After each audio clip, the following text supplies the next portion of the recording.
할렐루야, 반갑습니다.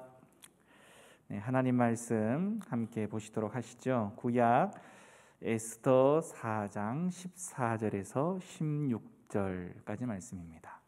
구약 에스더 4장 14절로 16절.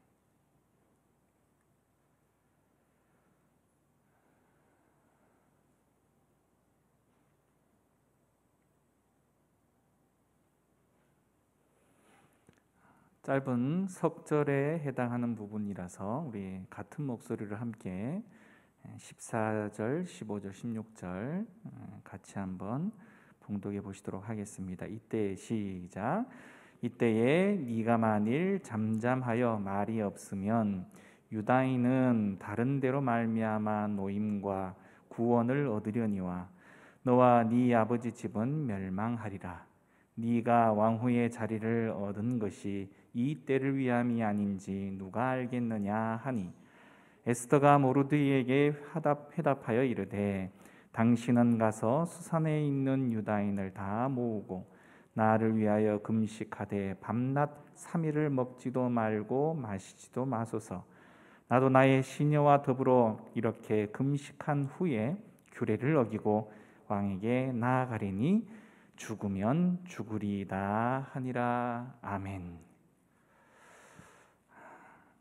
칼날이 나를 기다리고 있는 한 내가 그 칼날을 향해서 나아가리다.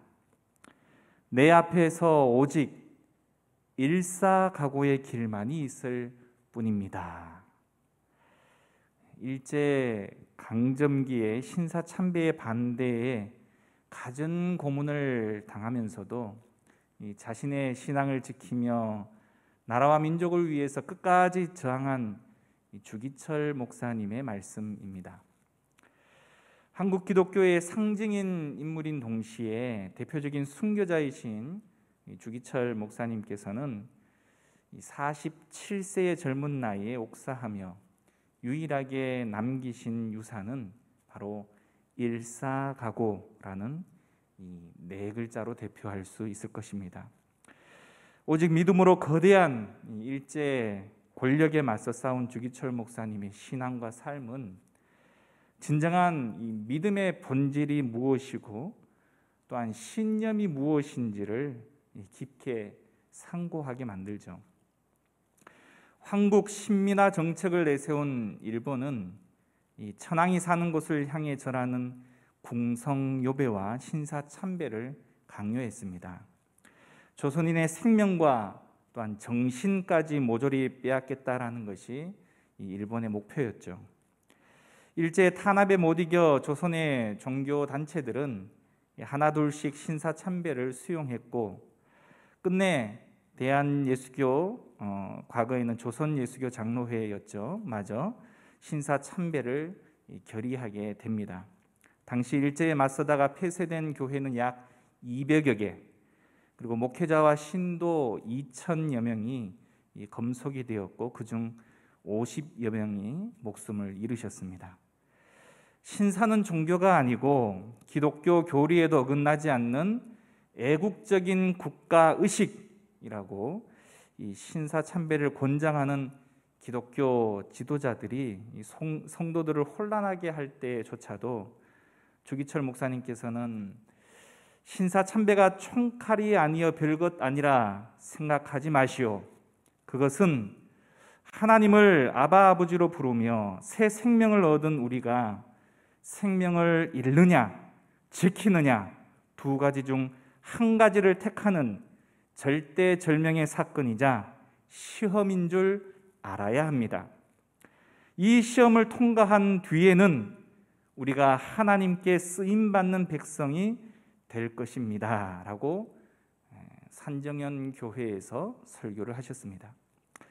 풍전등화와 같은 조국의 현실 앞에서 이 자신의 신념을 죽음으로써 지켜낸 그의 삶은 진정한 신념이 무엇이고 또한 죽음과 맞받고 가며 그 신념을 지켜내는 힘은 과연 어디로부터 오는가라는 것을 잘 말해주고 있는 것이죠. 예수 그리스도를 신앙한다는 것, 하나님의 백성으로 산다라고 말하는 것은 절대 나와 내 가족의 평안만을 위한 삶을 의미하지 않습니다. 고난은 누구에게나 두려움을 가져다 주기 마련이죠. 그런데 그 두려움을 안고도 무언가를 행하는 것을 우리는 바로 사명이라고 이야기합니다. 한국 교회는 역사상 보기 드문 이 비약적인 발전을 이루어왔죠. 그러나 일단 시련이 좀 닥쳐오게 되어지면 너무 많은 교회들이 쉽게 쓰러지는 그런 현상들을 보이게 됩니다. 그러나 어떤 고난 가운데에서도 이 신앙의 지조를 지키고 순교에 피를 쏟은 이 충성된 주의 종들이 있기 마련이죠. 그들이 별처럼 남아있다라는 것, 그것은 참으로 복된 일이라고 생각을 합니다. 지금 이 시대에도 순교는 필요합니다. 그것은 일제강점기 때처럼 고문 형태의 죽음과는 좀 다를 수 있겠지만 순교의 정신만큼은 어느 시대나 동일하다라는 것이죠. 하나님을 믿되 적당히 믿고 인본주의적인 삶을 살아가는 사람들은 모든 일에 있어서 자기중심적이고 나에게 득이 되는 일이면 하지만 조금이라도 신앙을 통해서 손해가 다가온다라고 생각을 하면 단호히 등을 돌리기 마련입니다. 우리의 예배드림의 목적, 이것을 좀 우리 스스로 솔직히 질문을 좀 해보았으면 좋겠습니다. 나는 잘 살기 위해서 예배하고 있는 것은 아닌가? 하나님께 봉사하는 것도 사실 잘 살기 위해서 하는 것은 아닌가? 좀 냉정하게 질문을 해볼 필요가 있다라는 것이죠. 최근 우리는 성경을, 이 구약 성경을 특별히 연대기적으로 살피는 이 선지서들 속에서 발견할 수 있는 내용, 그 가운데 하나는 이스라엘 백성들이 그들의 역사를 통해서 끊임없이 이방 신들에 대해서 유혹을 당했고, 이스라엘은 또한 여지없이 어떻게 되었죠? 우상 숭배에 빠지고 말았습니다. 왜 그럴까요? 그 어리석음과 안타까움의 이유가 뭘까요?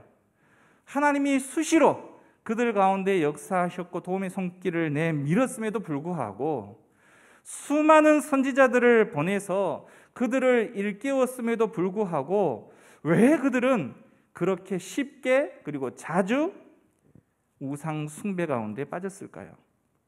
그것은 바로 잘 사는데 그들의 관심이 꽂혀 있었기 때문입니다. 하지만 하나님은 이렇듯 잘 사는 것이 아니라 바로 잘 믿는 것에 우리가 좀 관심을 갖기를 원하신다라는 사실입니다. 우리가 살피는 오늘 에스더서는 하나님의 이름이 전혀 등장하지 않는 좀 특이한 책입니다. 여러분 집에 가셔서 한번 1장부터 마지막 장까지 한번 살펴보시길 바랍니다. 하지만 이 에스더서는 우연을 가장한 하나님의 역사가 도처에서 발견되는 책이기도 하죠. 결국 에스더서 전반을 통해서 우리는 비록 오늘날 하나님의 모습도 그분의 이름도 잘 드러나지 않는 이 불신적인 요소와 환경이 세상 도처에 깔려 있다 할지라도 하나님은 당신의 백성에 대해서 결코 무관심하시거나 잊어버리신 것이 아니라 우리를 기억하시고 지키심으로 당신의 선하신 뜻과 섭리를 이루어 가신다라는 사실을 우리는 이 에스더서를 통해서 잘 발견할 수 있게 되어질 것입니다. 오늘 본문에 나온 유대인들은 이 바벨론 포로로 끌려가서 70년이 찾아 하나님이 고레스를 세워 예루살렘으로 돌아오게 하는데요. 1차로 포로 기한, 그리고 또한 한참 이후에 2차의 포로 기한 사이에 바로 포로지였던 페르시아에서 벌어진 사건입니다. 그런데 고국으로 귀환하기를 거부하고 바로 이 포로지에서 정착해 살고 있던 바로 유다인들의 삶이 그 배경이다라는 것이죠. 이 바사왕 아하수에로 왕의 왕비가 된 에스더는 이 페르시아식 이름입니다. 히브리의 이름으로는 하닷사라는 이름이죠. 당시 페르시아의 궁중 생활은 이 호화와 사치가 극에 달했던 반면에 백성들의 생활은 정말 비참하기 그지없었습니다. 그리고 아하수에로 왕의 잔인하고 독재적인 성격은 결국 에스더 왕후 이전에 와스디라고 말하는 이 왕후와 이 아하수에로 왕의 사이에 권위와 복종이라는 이 갈등을 야기하게 만듭니다. 마침내 아하수에로 왕은 나라를 위한 일벌백계로 와스디 왕후를 단칼에 폐위를 시키고 에스더가 왕후 자리에 오르게 되죠. 오늘 본문은 이 아말렉 족속의 후예인 이 하만이라는 사람, 이 사람으로 인해서 이 바사 제국 전역에 흩어져 살고 있던 이 유다인들이 몰살당할 위기에 처하게 되어진 장면 이후의 사건을 다루고 있습니다. 이는 이전에 왕을 암살하려고 계획을 사전에 알려서 왕의 목숨을 보존케 한 것으로 인해서 아하수에로 왕의 총애를 받고 있던 이 모르드게를 향한 하만의 시기심이자 그가 하만의 말을 따르지 않는 이 가시 같은 존재로 여겨져 모르드게가 유다인인 것을 알고 이제는 모르드게 한 사람이 아니라 그 민족 전체를 말살시키려고 하는 인종 청소와 관련한 그런 음모를 꾸미게 된다라는 것이죠. 결국 아하수에로 왕을 설득해서 모든 유다인들을 죽이다라는 이 조서를 전국 각지에 반포하게 되죠. 모르드게 자신은 물론 자신의 백성을 다 죽이라는 조서를 내려보냈다라는 말을 전해 들은 모르드게는 너무 붕괴해서 왕후가 된 조카 에스더를 찾아가서 도움을 구하죠. 우리가 잘 알고 있는 말, 이때를 위함이 아닌지 누가 알겠느냐라고 이야기하면서요. 사실 이 에스더라고 말하는 이 여인은 고아였습니다. 그래서 굉장히 이 왕후까지 올라간 내용들로 보면 자수성가한 사람이라고 볼 수 있겠죠. 포로민에서 왕비까지 급격한 신분 상승에 성공한 사실상 역사적인 여인이 된 것입니다.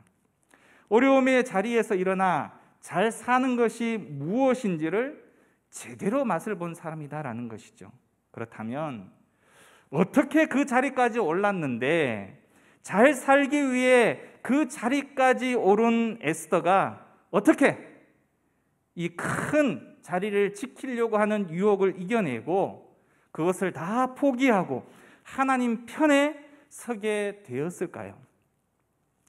사실 오늘 에스더의 유명한 고백, 죽으면 죽으리이다 라는 이 내용을 접하는 지금 현대인들에게는 좀 잘 납득이 가지 않을 수 있습니다. 부인이 남편에게 가는 것이 설마 이렇게까지 목숨을 걸 위험한 일일까? 그죠? 너무 성경이 아니면 에스더가 오버하는 거 아닌가? 이렇게 생각할 수도 있다라는 것이죠.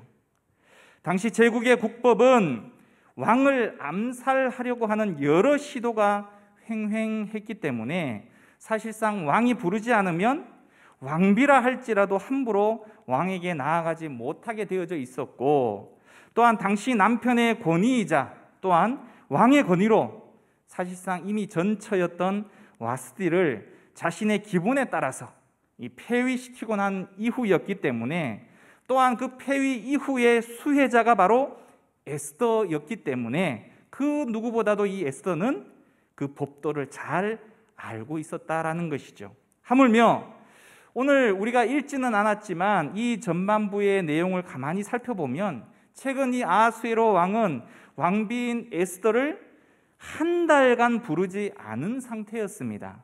만나지 못한 상황이라는 거죠. 왕이 바빴던지 아니면 에스더를 향한 마음이 식었던지 어찌되었건 이 두 사람 간의 교류가 끊어진 지 한참이 되었다라는 말입니다. 이런 상황에서 삼촌 모르드게가 에스더에게 요청을 하러 온 것이죠.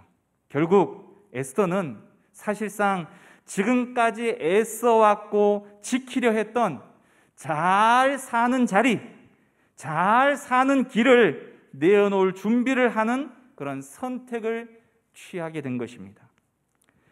에스더는 모르드에게 답장을 보내 부탁을 하죠. 오늘 16절에 이렇게 이야기합니다. 당신은 가서 수산에 있는 유다인을 다 모으고 나를 위해서 금식을 하되 밤낮 3일을 먹지도 말고 마시지도 마소서. 나도 나의 시녀와 더불어 이렇게 금식한 후에 규례를 어기고 왕에게 나아가리니 죽으면 죽으리이다. 에스더서에 등장하는 이 하만과 아수에로 왕의 권위는 어디에 있는 것일까요? 바로 자신의 권력을 통해서 생명을 좌지우지할 수 있었던 것입니다. 다시 말해 그들은 사람의 생명, 다시 말해 죽음을 무기로 사람들을 위협했다라는 것입니다. 사실상 죽음은 그들이 발휘할 수 있는 가장 큰 힘의 정점이었죠. 하만은 모르드게와 유대인들을 죽이려고 노력했고 아수에로 왕은 유대인들을 죽일 그 결정권을 가지고 있었습니다. 결국 죽음으로 위협하고 죽음으로 자신의 권세를 나타내었던 사람들이죠. 그래서 사실상 이 죽음에 매이면 그들에게 끌려갈 수밖에 없는 것입니다. 역사는 죽지 않기 위해서 수많은 믿음의 사람들이 타협하고 배반하고 우상 앞에 절했던 그 치욕적인 사건들이 너무너무 즐비합니다. 그런데 잘 믿는 사람들은 바로 그 죽음에 대해 뛰어넘을 수 있는 깨달음을 가지고 있는 사람들입니다. 죽음이 종착점이나 우리를 위협할 수 있는 핵심적이고 근본적인 공격력이 없다라는 그 깨달음을 가지고 있는 사람들이다라는 것이죠. 그것이 바로 믿음의 사람의 힘이라는 것입니다. 예수님도 그랬죠. 예수님을 미워했고 방해하려 했던 사람들은 예수님을 수없이 죽이려고 했고 결국 죽이는 데까지 성공을 했습니다. 하지만 그들은 딱 거기까지 뿐이었습니다. 하지만 하나님의 영역은 바로 그 죽음 이후에도 있다라는 것이죠. 우리가 믿는 하나님은 이 세상의 삶의 자리만을 이야기하는 것이 결코 아니라는 것입니다. 그 이후 모든 삶의 자리에서 주관자 되심을 우리가 믿고 신뢰하는 것이죠. 그래서 우리는 잘 사는 데 집중하는 것이 아니라 잘 믿는 데 집중할 수 있어야 한다는 것입니다. 하나님은 그 이후에도, 다시 말해 죽음 이후에도 우리의 주관자가 되시기 때문이라는 것이죠. 우리가 아는 다니엘과 세 친구들, 또한 에스더와 같은 사람들은 그래서 이 죽음에 매이지 않는 사람들이었습니다. 잘 사는 데 매이면 죽음에 대한 공포들을 사실상 넘어서기가 어렵게 되어지는 것이죠. 사랑하는 여러분, 죽음과 삶에 대한 우리의 이 집착, 여러분 집착, 이 집착이 바로 죽음을 공포로 몰아가게 만든다라는 사실 여러분 기억하시길 바랍니다. 고린도전서 15장 19절에 만일 그리스도 안에서 우리가 바라는 것이 다만 이 세상의 삶뿐이면 모든 사람 가운데 우리가 더욱 불쌍한 자이리라. 우리가 이 세상에만 매여 있다면 정말로 어리석다는 것입니다. 우리가 정말 세상적으로 잘 살길 원한다면 저는 그렇게 생각합니다. 교회에 안 나오는 게 맞다라고. 행복하게 이 세상을 좀 즐겁게 살고 싶다면 교회에 안 나오는 것이 답입니다. 주일날 놀러 가는 것이 훨씬 더 재미있을 것이에요. 짧고 굵게 인생 뭐 있나? 이렇게 사는 것, 예수 믿지 않고 사는 것이 훨씬 편하고 훨씬 즐거운 일이 되어질 것입니다. 그런데 우리는 예수님을 믿고 또한 예배를 드린다라고 말하면서도 이 세상 방향에 우리가 좀 맞춰져 있지 않습니까? 다시 말해 죽도 밥도 아닌 삶을 살고 있지는 않느냐라는 것입니다. 주일날 예배를 드려야 하는데 예배를 드리지 않고 놀러 가면서 할 것 다 하면서 살짝 좀 미안하네. 마실 것 다 마시고 하지 말아야 할 것 다 하면서도 죄책감을 느끼고 그러면서 또 마실 것 다 마시고 할 것 다 하고, 정말 우리의 중심은 어디에 있는 것입니까? 이 세상의 삶이 전부가 아니라는 것을 믿기나 하냐라는 것이죠. 이 질문은 사실상 여러분들에게만이 아니라 바로 저 자신에게도 던지는 질문이자 회개의 촉구이기도 합니다. 성경의 믿음의 사람들의 중심은 잘 믿는 것, 거기까지입니다. 그 나머지는 잘 사는 영역에 대한 부분은 하나님의 영역으로 온전히 그저 맡겨드리는 겁니다. 하나님이 주시면 받고 안 주시면 그만인 거예요. 무조건 가난하고 어렵게 살라는 것이 아닙니다. 다만 이러한 잘 사는 것을 위해서 우리는 신앙하지 말아야 한다는 거예요.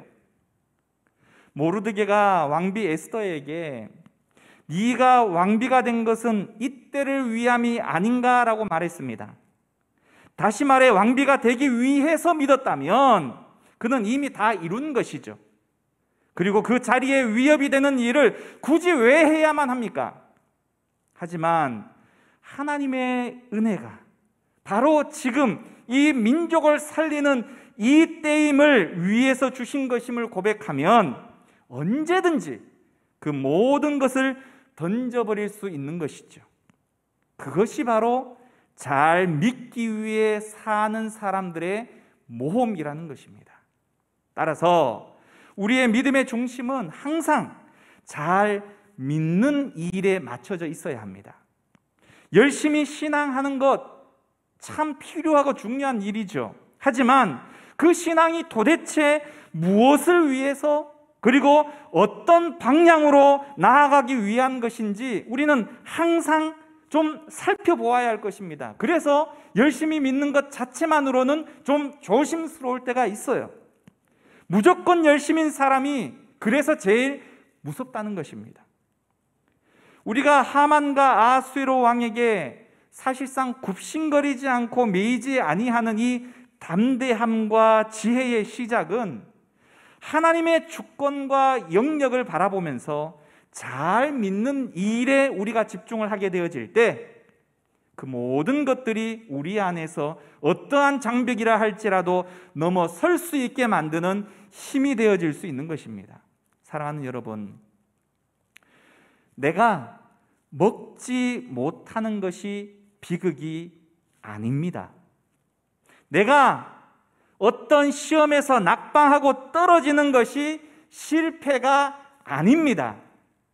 내가 죽는 것이 끝이 아닙니다. 무슨 말인지 아십니까, 여러분? 세상은 이것을 비극이라고 이야기하고, 세상은 이것을 실패한 인생이라고 이야기하고, 세상은 이것을 끝이라고 이야기합니다. 그래서 믿는 사람들조차도 그 말들에 의해서 쫄고 위축되고 이거 얻지 못하면 세상 죽는 줄 알고 끝나는 줄 알고, 하지만 믿음의 사람들에게 있어서 이것은 아무것도 아니라는 거예요. 이것이 바로 하나님이 주시는 담대함입니다. 잘 사는 것은 하나님이 주시면 누릴 수 있는 거예요. 안 주시면 있는 것에 자족하며 살아가는 것입니다. 거기에 너무 매이지 않고 오직 잘 믿는 것에 우리가 초점을 맞출 수 있어야만 이 시대의 수많은 하만과 아수에로 왕의 권력으로부터 우리는 온전히 해방되어질 수 있고 자유함을 누릴 수가 있습니다. 끊임없이 우리는 옥죄이고 끊임없이 무언가에 짓눌리고 끊임없이 무언가에 쫓기는 인생은 우리의 가치관의 중심이 여전히 이 하만과 아수에로 왕이 잡고 있는 권력, 세상의 성공이고 세상에 살아가는 생명입니다. 죽음을 뛰어넘을 수 있는 믿음, 하나님을 온전히 믿을 때에만 가능한 것이죠. 하나님께서는 사실상 우리에게 절대적인 신앙을 요구하실 때가 있습니다. 하나님 외에 더 사랑하는 것이 없기를 바라신다라는 의미죠. 이것이 바로 사랑의 속성입니다. 나는 이 여자도 사랑하고 저 여자도 사랑해. 나는 이 남자도 사랑하고 저 남자도 사랑해. 사랑이 굉장히 넓은 것처럼 보여요.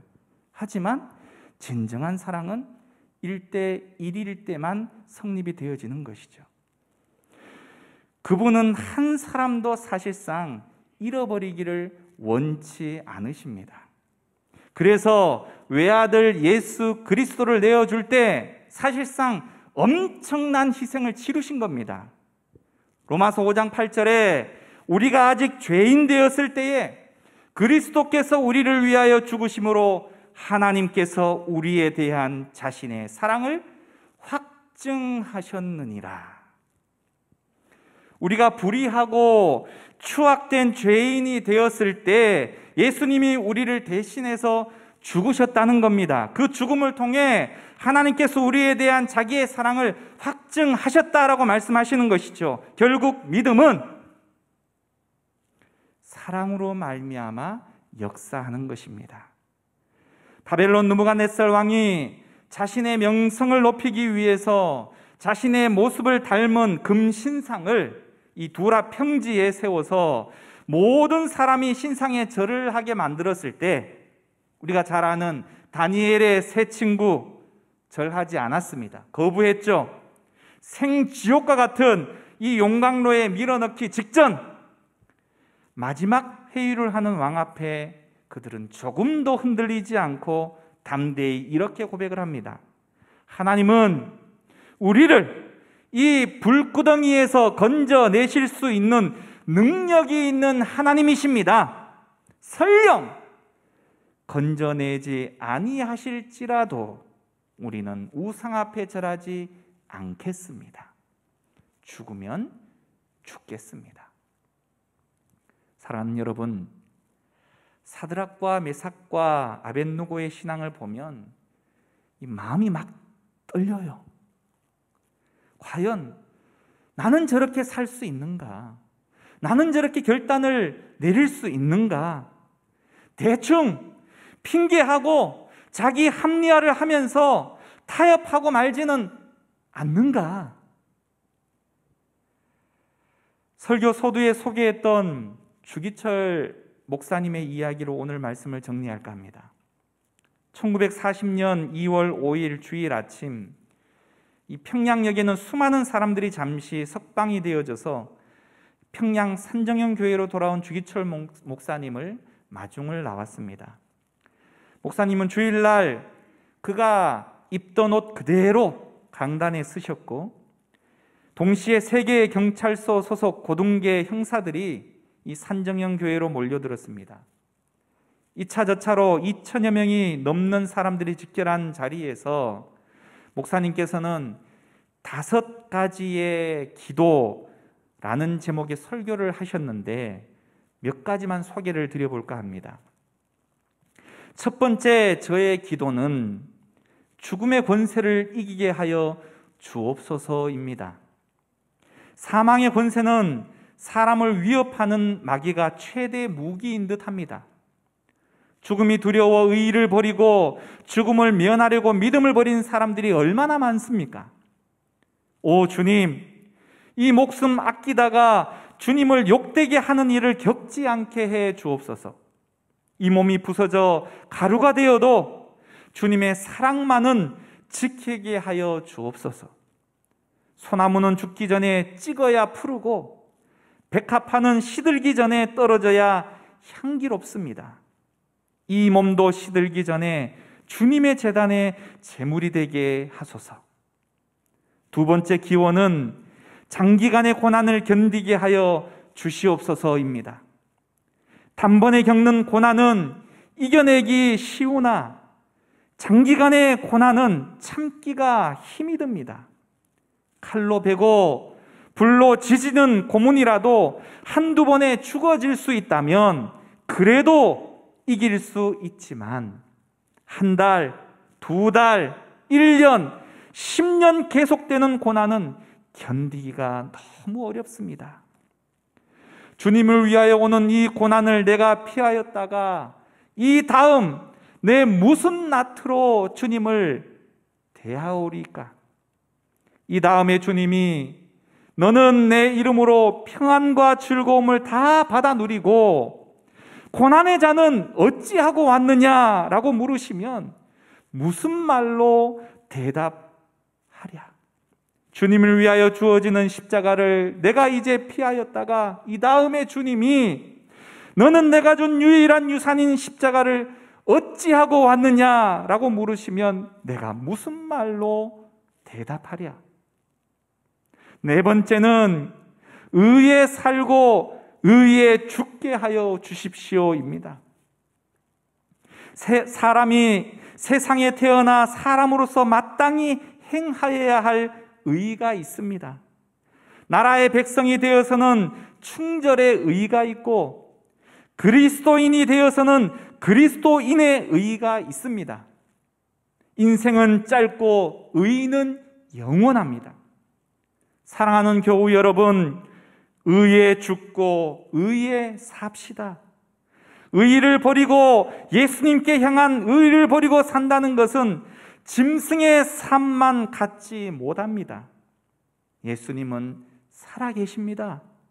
여러분, 부디 예수로 죽고 예수로 삽시다.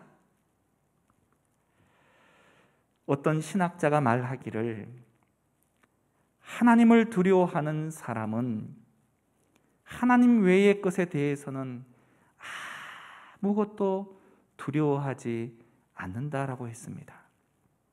또한 주님께서는 자기 십자가를 지고 나를 쫓지 않는 자는 내게 합당하지 않다라고 말씀하셨습니다. 사랑하는 여러분, 이 시간 함께 기도하기를 원합니다. 우리의 신앙은 그 순도는 과연 어느 정도일까요? 아니, 우리의 열심은 지금 무엇을 향하고 있을까요? 그저 잘 먹고 잘 살면 그만이고 그 목적의 수단으로 신앙생활, 봉사, 헌금, 기도에 초점이 맞춰져 있지는 않느냐라는 것입니다. 목숨마저 과감히 던져버릴 수 있었던 수많은 믿음의 사람들의 신념과 믿음이 더 이상 우리를 부끄럽게 만들지 않도록 저는 오늘 이 말씀을 통해서 여러분에게 도전을 합니다. 나는 주를 위해 무엇을 희생했습니까? 나는 주를 위해 무엇을 포기했습니까? 나는 주를 위해 무엇을 드렸습니까? 우리의 믿음과 삶을 돌아보며 이 시간 회개하는 기도를 드리기를 소망합니다.